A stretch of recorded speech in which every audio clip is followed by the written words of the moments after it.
മനോജിൻ്റെ call വന്നതും രമ്യ ഫോണും എടുത്ത് റൂമിലേക്ക് പോയി.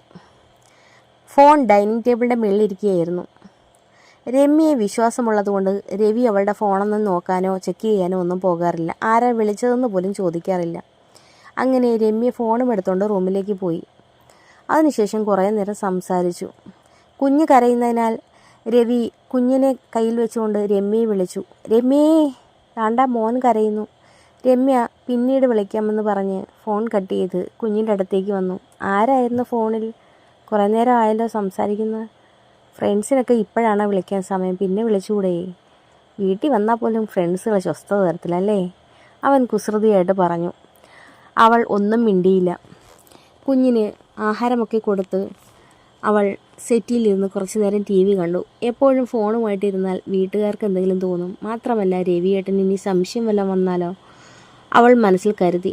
അവളുടെ ഈ സ്വഭാവത്തിൻ്റെ മാറ്റം അവൾക്ക് തന്നെ അറിയാമായിരുന്നു. പക്ഷേ എന്തു ചെയ്യാനാ?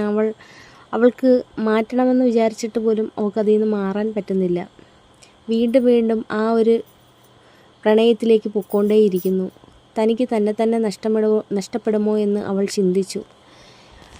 പക്ഷേ സ്നേഹിക്കാതിരിക്കാനും കഴിയുന്നില്ല. താൻ കാരണം അവൻ്റെ ജീവിതം ഇങ്ങനെയായി.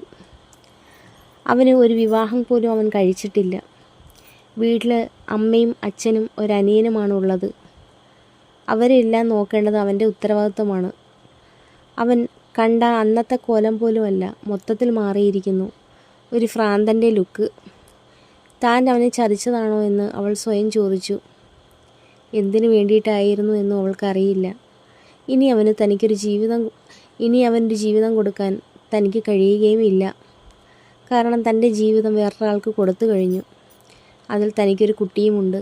ഇനി എങ്ങനെ താൻ അവനെ രക്ഷിക്കും? അവൾ ചിന്തിച്ചു. അവനെ ഉപദേശിച്ച് നന്നാക്കണം. വേറൊരു വിവാഹം കഴിക്കാൻ നിർബന്ധിക്കണം. കാരണം അവൻ്റെ അമ്മയ്ക്കും അച്ഛനും അനിയനും അവൻ മാത്രമേ ഉള്ളൂ. അങ്ങനെ അവൾ മനസ്സിൽ ഉറപ്പിച്ചു. പിറ്റേന്ന് കോളേജ് വിട്ട് ബസ് സ്റ്റോപ്പിലെത്തിയതും അവൻ ബസ് സ്റ്റോപ്പിൽ കാത്തു നിൽപ്പുണ്ടായിരുന്നു. അവൻ ചായ കുടിക്കാൻ വിളിച്ചു. അവൾ കൂടെ പോയി. കുറച്ചു നേരം ചായയൊക്കെ കുടിച്ച് വർത്തമാനം പറഞ്ഞിരുന്നപ്പോൾ അവൾ അവൻ്റെ കൈ പിടിച്ച് അവളുടെ കൈകളിലേക്ക് വെച്ചിട്ട് പറഞ്ഞു, നീ എനിക്കൊരു വാക്ക് തരണം, ഒരു സത്യം ചെയ്യണം. എന്താണ് അവൻ ചോദിച്ചു. നീ വേറൊരു വിവാഹം കഴിച്ച് വീട്ടുകാരെയൊക്കെ നന്നായി നോക്കണം. നീ ഈ ഒരു പ്രണയത്തിൻ്റെ പേരിൽ നിൻ്റെ ജീവിതം നശിപ്പിക്കരുത്. അതുമൂലം നഷ്ടമാകുന്നത് എൻ്റെ മനസ്സമാധാനവും എൻ്റെ ജീവിതവുമാണ്. കാരണം ഞാൻ ഒരിക്കൽ നിന്നെ അത്രമേൽ സ്നേഹിച്ചതാണ്. നിനക്ക് ജോലിയില്ലാത്തതിൻ്റെ പേരിൽ എൻ്റെ വീട്ടുകാർ നിന്നെ ഉപേക്ഷിക്കാൻ പറഞ്ഞു. പക്ഷേ എന്നിട്ടും എൻ്റെ മനസ്സ് മുഴുവൻ നീയായിരുന്നു. ഞാൻ അത് മനസ്സിൽ കൊണ്ടു നടക്കുകയായിരുന്നു. എനിക്ക് അന്നത്തെ ആ ഒരു പ്രായത്തിൽ ധൈര്യമില്ലായിരുന്നു വീട്ടുകാരെ ധിക്കരിക്കാൻ. ഇന്നായിരുന്നുവെങ്കിൽ എനിക്ക് സാധിക്കുമായിരുന്നു. അവൻ പറഞ്ഞു, പഴയ കാര്യങ്ങളൊക്കെ നീ കളാ. അതൊക്കെ എന്തിനാ പറയുന്നത്? എന്ത് പറഞ്ഞിട്ട് ഇനി എന്താ കാര്യം? കഴിഞ്ഞത് കഴിഞ്ഞു. ഇനിയെങ്കിലും നീ സ്വസ്ഥമായിട്ട് സമാധാനത്തോടെയും ജീവിക്ക്. നിനക്ക് നല്ലൊരു ഭർത്താവിനെയല്ലേ കിട്ടിയിരിക്കുന്നത്. നീ എൻ്റെ കാര്യം ഓർത്ത് ആവശ്യമില്ലാതെ ടെൻഷൻ അടിക്കണ്ട. ഞാനിങ്ങനെയൊക്കെ അങ്ങ് ജീവിച്ച് പൊക്കോളാം ഈ ഭൂമിയിൽ എവിടെയെങ്കിലും. ഇടയ്ക്ക് നിന്നെ ഇങ്ങനെയെങ്കിലും കാണാൻ കിട്ടിയാൽ എനിക്ക് പിന്നെ വേറെ എന്ത് വേണം? എൻ്റെ ജന്മവും ജീവിതവും തന്നെ പുണ്യമാകും, അവൻ പറഞ്ഞു. അവളുടെ കണ്ണുകൾ നിറഞ്ഞൊഴുകി. ആ കണ്ണുനീർത്തുള്ളി അവൻ്റെ കൈകളിലേക്ക് വന്ന് വീണു. അവൻ ആ കണ്ണുനീർ തുടച്ചു കൊടുത്തു. അതിനുശേഷം അവളോട് പറഞ്ഞു, നീ കരയാതെ, ആൾക്കാർ ശ്രദ്ധിക്കും. നീ എന്തിനാണ് കരയുന്നത്? നീ കാരണമാണോ എൻ്റെ ജീവിതം ഇങ്ങനെ ആയത്? നിന്നെ ഞാൻ അത്രമേൽ സ്നേഹിച്ചിരുന്നു. പക്ഷേ നീ വീട്ടുകാർക്ക് വേണ്ടിയിട്ട് എന്നെ മറന്നപ്പോൾ എൻ്റെ ജീവിതം ഞാൻ എനിക്കിഷ്ടമുള്ളതുപോലെയൊക്കെ ജീവിച്ചു തീർത്തു. ദേ ഇപ്പോൾ ഇവിടെ വന്ന് നിൽക്കുന്നു.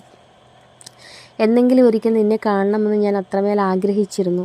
കാണുമെന്ന് വിചാരിച്ചതുമില്ല. പക്ഷേ ദൈവം വീണ്ടും എൻ്റെ മുന്നിലേക്ക് നിന്നെ കൊണ്ടുവന്നു. ആ പഴയ പ്രണയം എൻ്റെ മനസ്സിൽ വീണ്ടും മുള പൊട്ടി. പക്ഷേ ഇനി പ്രണയിക്കാൻ നമുക്ക് അവസരമില്ലല്ലോ. നീ വേറൊരാളുടെ ഭാര്യയായില്ലേ, അവൻ പറഞ്ഞു. അവളുടെ കണ്ണുനീർ അപ്പോഴും നിന്നില്ല, ഒഴുകിക്കൊണ്ടേയിരുന്നു. നീ കരയാതെ പോട്ടെ. ഞാൻ നിന്നെ ഒന്നിനും നിർബന്ധിക്കില്ല. നിന്നെ എനിക്ക് ഇങ്ങനെ തന്നെ ഇഷ്ടപ്പെട്ട് മുന്നോട്ട് കൊണ്ടുപോയാൽ മതി. നീ എൻ്റെ ഭാര്യയോ കാമുകിയോ ഒന്നും ആവണ്ട. ജസ്റ്റ് ഒരു ഫ്രണ്ടെങ്കിലും ആയാൽ മതി. എൻ്റെ ഈ ജന്മത്തെ ജീവിതം മുഴുവൻ എനിക്ക് ധന്യമാകും, അവൻ പറഞ്ഞു. എനിക്ക് നിന്നെ അത്ര കണ്ട് ഇഷ്ടമാണ്. ഞാൻ ഒരുപാട് അലഞ്ഞു നിന്നെ ഒരു നോക്ക് കാണാൻ. പക്ഷേ എനിക്ക് കണ്ടു കിട്ടിയില്ല. അവൻ പറഞ്ഞു. പിന്നെ നീ ഇങ്ങനെ കരയാതെ, അവൻ ആശ്വസിപ്പിച്ചു. നിൻ്റെ ഭർത്താവിന് ഞാൻ ഇന്നലെ വിളിച്ചപ്പോൾ പ്രശ്നമൊന്നുമില്ലായിരുന്നോ? ആ രവിയേട്ടൻ അങ്ങനെ സംശയമൊന്നുമില്ല, എന്നെ ഭയങ്കര വിശ്വാസമാണ്. ഫോണൊന്നും എടുത്ത് നോക്കാറില്ല, അവൾ പറഞ്ഞു. ഞാൻ ചോദിച്ചതാണ്, ഇനി ഞാൻ കാരണം നിങ്ങളുടെ ജീവിതത്തിലൊരു ബുദ്ധിമുട്ടാണെന്നുണ്ടെങ്കിൽ ഞാൻ ഇനി ഫോൺ വിളിക്കാനൊന്നും വരില്ല. ഈ കാണക്കം പോലും ഞാൻ മതിയാക്കാം, അവൻ പറഞ്ഞു. അയ്യോ, അങ്ങനൊന്നും പറയരുത്. ഇപ്പോൾ ഞാൻ കോളേജിൽ വരുന്നത് തന്നെ നിന്നെ കാണാനാണ്. എനിക്ക് വീട്ടിലെത്തിയാൽ പോലും മനസ്സമാധാനമില്ല. നേരം വെളുക്കണേ കോളേജിൽ പോകണമെന്നുള്ളൊരു ചിന്തയാണ്. നിന്നെ കാണാനുള്ള ഏക അവസരം കോളേജിൽ വരുന്നതാണ്. അതുകൊണ്ട് തന്നെ ഞാൻ ഒരു ദിവസം പോലും ഇപ്പോൾ ക്ലാസ് മുടക്കാറില്ല, അവൾ പറഞ്ഞു. അവൻ അവളുടെ കൈ പിടിച്ചു. വീണ്ടും നമ്മൾക്ക് ഒരുമിക്കാനൊരവസരം ദൈവം തന്നുവല്ലോ. നിനക്ക് തിരിച്ച് വീട്ടിലേക്ക് പോകണ്ടേ? അവൻ ഓർമ്മിപ്പിച്ചു. അവൾക്ക് പോകാൻ മനസ്സില്ലായിരുന്നു. അവൻ്റെ അടുത്തിരുന്നപ്പോൾ അവൾ വേറെ ഏതോ ലോകത്തിരിക്കുന്നത് പോലെ അവൾക്ക് തോന്നി. ചുറ്റും താനും അവനും മാത്രമുള്ള ലോകമാണെന്ന് അവൾക്ക് തോന്നി. അവനെ വിട്ടുപിരിയാൻ അവൾക്ക് ഒട്ടും താല്പര്യമില്ലായിരുന്നു. പക്ഷേ വീട്ടിൽ കുഞ്ഞ്, ഭർത്താവ്, അമ്മ, അച്ഛൻ ഇവരെല്ലാം കാത്തിരിപ്പുണ്ട്. പോകാതിരിക്കാനും വയ്യ. മനസ്സോടെ വിഷമത്തോടെ അവർ ആ ദിവസം പിരിഞ്ഞു. അവൻ അവളെ ബസ് കയറ്റി വിട്ടു. അങ്ങനെ വീട്ടിലെത്തിയപ്പോൾ അവൾ കുറച്ച് താമസിച്ചു. അമ്മയുടെ വക ശകാരം. അപ്പോൾ നിങ്ങൾക്ക് ഈ സ്റ്റോറി ഇഷ്ടമായെങ്കിൽ ലൈക്ക് ചെയ്യാനും കമൻറ്റ് ചെയ്യാനും സബ്സ്ക്രൈബ് ചെയ്യാനും മറക്കരുത് കേട്ടോ.